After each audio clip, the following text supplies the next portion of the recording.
ছান্দোগ্য উপনিষদে ইন্দ্র ও বিরোচনের গুরুগৃহে বিদ্যা অর্জন প্রসঙ্গটি একটি অত্যন্ত শিক্ষণীয় ও প্রতীকী কাহিনী। এটি মূলত অষ্টম অধ্যায়ে বর্ণিত হয়েছে, যেখানে ব্রহ্মবিদ্যার অনুসন্ধান নিয়ে দেবতা ইন্দ্র ও অসুরদের নেতা বিরোচনের অভিজ্ঞতা বর্ণিত হয়েছে। একদিন দেবতা ও অসুরদের মনে প্রশ্ন জাগল, এই শরীরের অন্তরে যে আত্মা বিরাজ করছে সে আসলে কে? দেবলোকের পক্ষে ইন্দ্র এবং অসুর লোকের পক্ষে বিরোচন এই প্রশ্নের উত্তর জানতে প্রজাপতি ব্রহ্মার কাছে গেলেন। প্রজাপতি ছিলেন তাদের গুরু। তিনি বললেন, যে আত্মাকে জানা যায় সে অমৃত, সে নির্ভয়। তাকে জানলে দুঃখক্লেশ লোপ পায়।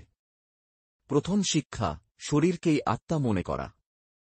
প্রজাপতি প্রথমে তাদের ৩২ বছর সেবা করালেন, তারপর বললেন, আত্মা হল সেই যা আমরা আয়নায় বা জলে দেখি। ইন্দ্র ও বিরোচন দুজনেই জলাশয়ে নিজেদের প্রতিবিম্ব দেখল এবং ভাবল, এই যে শরীরের প্রতিফলন, এই আত্মা। বিরোচন তাতেই সন্তুষ্ট হয়ে চলে গেল অসুরদের কাছে। সে বলল, আত্মা হল এই শরীর, তাই শরীরকে সাজাও, খাও দাও, ভোগ করো, এটাই মুক্তি।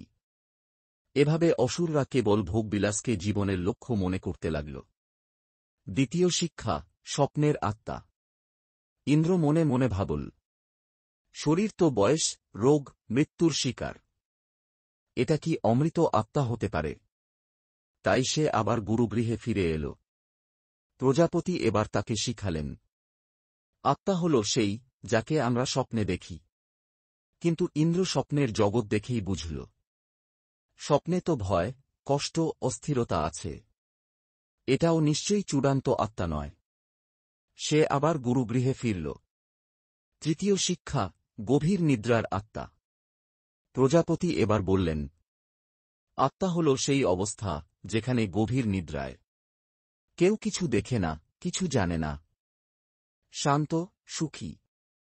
কিন্তু ইন্দ্র বলল, নিদ্রায় তো জ্ঞান নেই, চেতনা নেই। চিরজীবী আত্মা কি অচেতন হতে পারে? সে আবার ফিরে এল। চতুর্থ শিক্ষা, প্রকৃত আত্মা। অবশেষে প্রজাপতি বললেন, এই শরীরের অন্তরের, হৃদয়ের মধ্যস্থলে যে চৈতন্যময় সত্তা, সেই প্রকৃত আত্মা। সে জন্মমৃত্যুর অতীত, অমৃত, অবিনশ্বর, নির্ভয়। শরীর নষ্ট হলেও সে অব্যয়। ইন্দ্র দীর্ঘকাল সাধনা করে এই জ্ঞান অর্জন করল এবং দেবলোকের কাছে ফিরল, তাদের আত্মার প্রকৃত স্বরূপ শেখাতে। বিরোচন এই চূড়ান্ত জ্ঞান অর্জন করতে পারেনি। তাই অসুররা আজও শরীর